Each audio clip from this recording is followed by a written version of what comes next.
Hey guys, welcome back to another episode. It's been probably like 4 or 5 months. It's probably been longer because the last video I uploaded was Think Desert Race, which is real good. So if you enjoyed that, that's good. I only did the day one. I haven't even uploaded day 2 yet. Sorry, I've been busy with work and just life and going away and stuff like that. But the Banks Lux has been on the road. We've been driving it to the train station, been driving it to work. Have been having a few issues, mainly with, it's not the cooling, believe it or not. I might show you my radiator because a few people were asking about like what radiator, like how big is it? It's a tiny little 22R one and it cools fine even when you're into it. So I'll show you guys that in a minute. Biggest problem I've been having is the idling. So it's been idling at like 1100 RPM or 1200, and then you touch the accelerator just to give it a rev and it will go up to like 2500 and just like stay there like and then like slowly come down. So like sound like a vacuum leak. I checked all the hoses as much as I can. I've replaced the IAC, like intake air controller, I think that's what it stands for. The throttle position sensor. I've checked the loom. The loom is a bit, how you going? There is like lots of like cracky, dodgy stuff, so I'm probably gonna get a new loom for it. So this is what's happening. We're taking it out. I lifted this off last night, and as you can see, it is just dirty as. Like this came out of an off-road race car, like class 7 or class 8. Check out all this.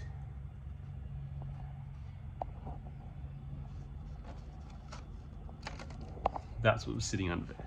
So like it was sealed around like the intake holes itself, but all this was dirt. I cleaned it last night. I'll show you a photo now.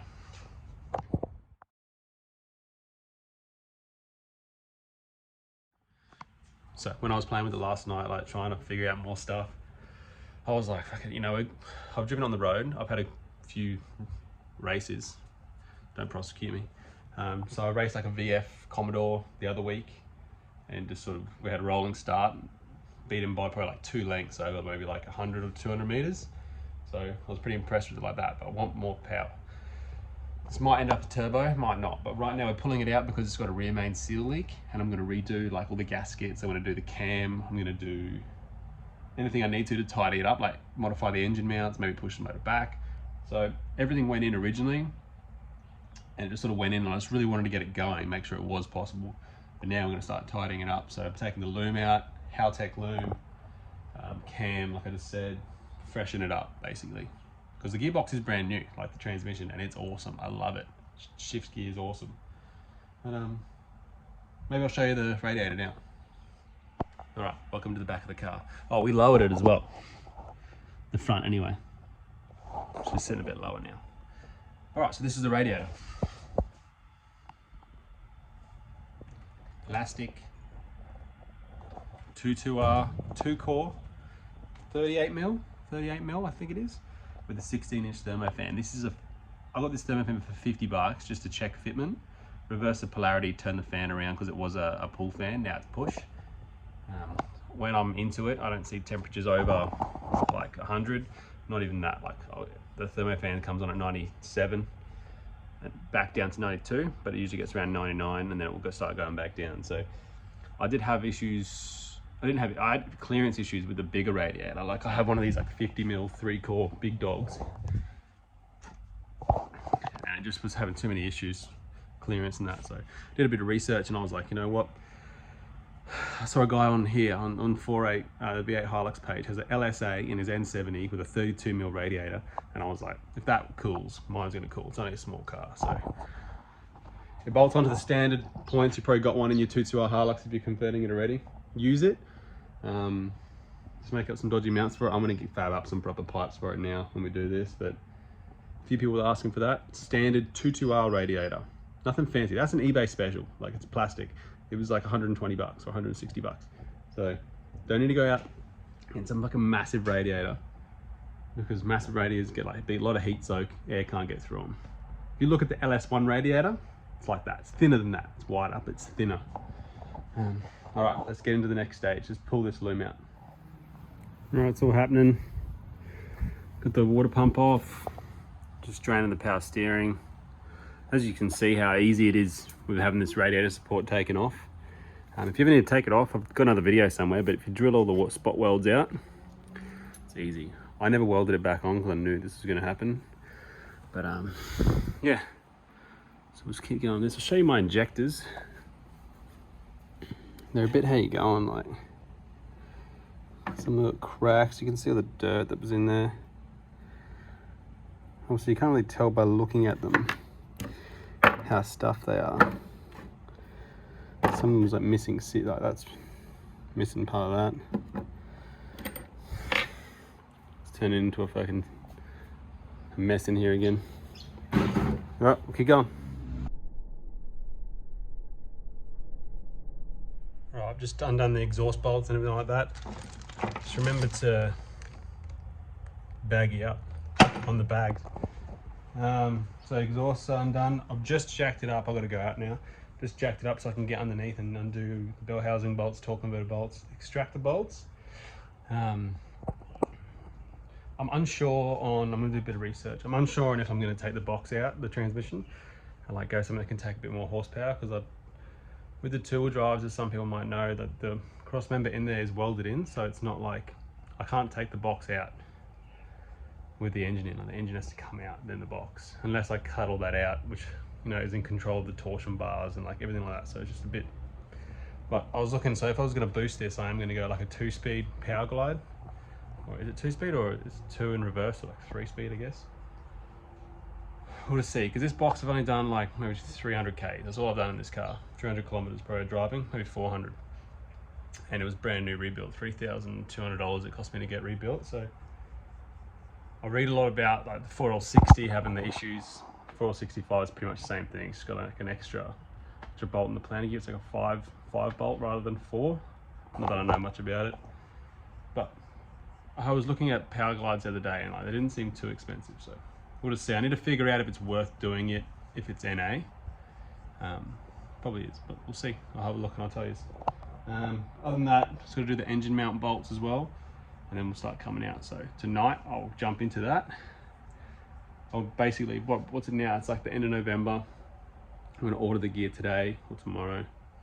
Got to put some cash in the bank. I sold some other stuff from the car, and then I'll order some parts, and hopefully it's here before Christmas. And then I got 3 weeks off over Chrissy. Give this a freshen up and then get back in the car and get it driving next year. Fingers crossed. All right, we'll jump out now and I'll be back later tonight. All right, it's now Sunday. I'm just sort of starting to pack up now, but we've got pretty much everything disconnected bar a couple bell housing bolts. I just took the torque converter bolts out then. It's a bit hard for me to film while I'm doing it, but you need to take the starter motor out. You can see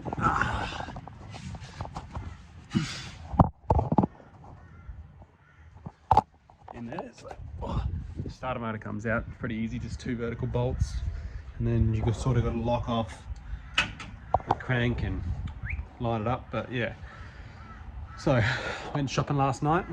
So I've got a new camshaft coming. It's a 217/229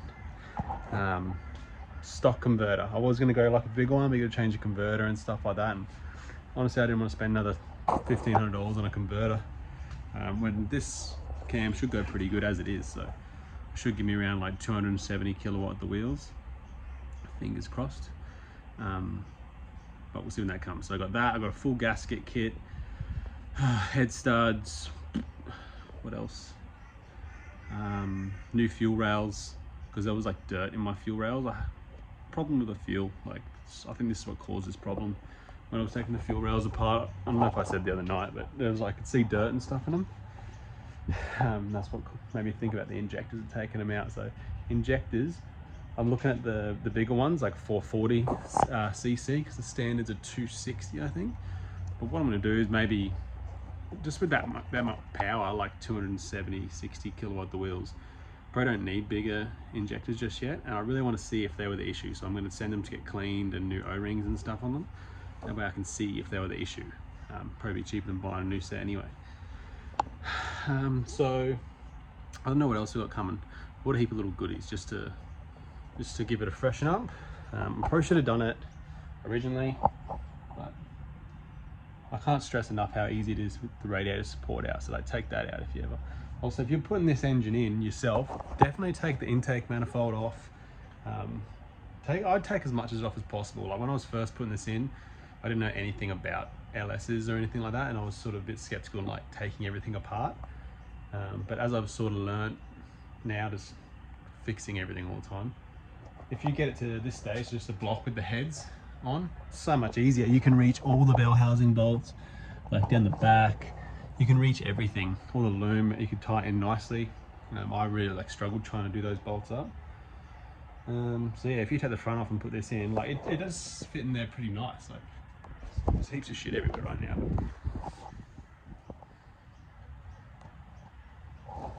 Like it's a big engine, but if you look at it from this point of view, it doesn't take up that much room. You could probably put a turbo 6 in there, I reckon. Maybe one day. All right, we're gonna leave it there. I'll get this stuff this week. Next weekend, we're gonna pull it out. I'm really getting back into this channel now, so we're gonna kick it off. I enjoy tinkering with things more than enjoying them.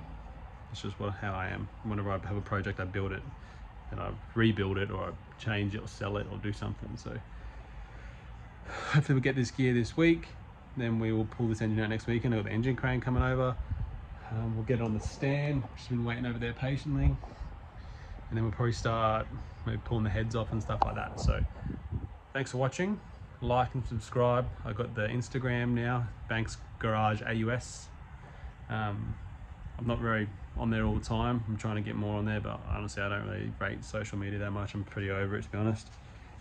So if not, you don't want to follow me there, follow here, and then hopefully I'll see you soon. Cheers.